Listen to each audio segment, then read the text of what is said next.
Hello, hello. Si Robel nakasama ko kakain ng donut. Itikim ng donut dito sa kanto. Anong pangalan ng donut? Paborito mo yun? Hindi.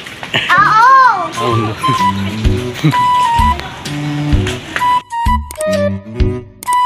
At nandito na nga kami dito sa Doña Felisa sa kanto. Meron nakalagay dito buy one get one.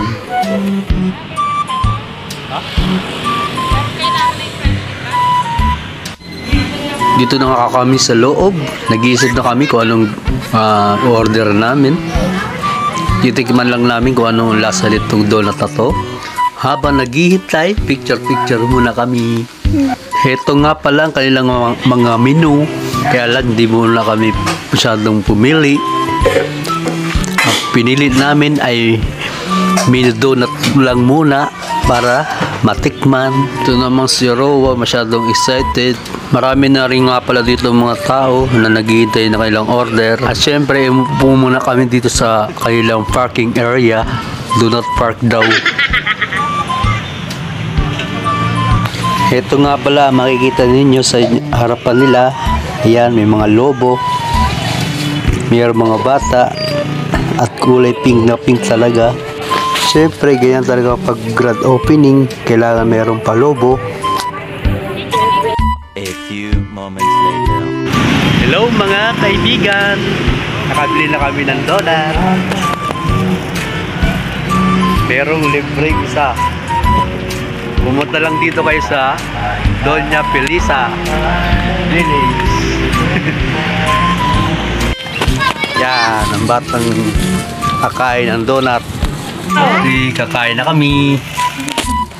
Yan yung donut na masiliit. 4, 6, 8, 10. Ito yung free. Mini donut. Yan. Ayaw ko? Ano yung isa? Ayaw.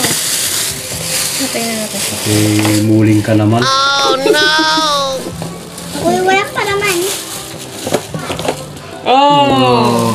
Ay, ano yan? Nagtumbling nito. Mini donut. Mini donut ang binili namin.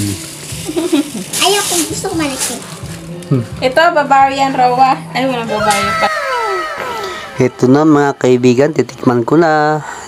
Yan.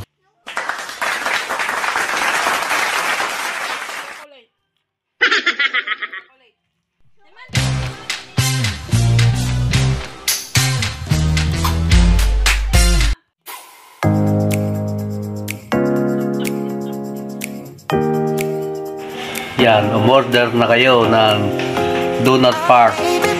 Ito ang itsura ng mini donut nila.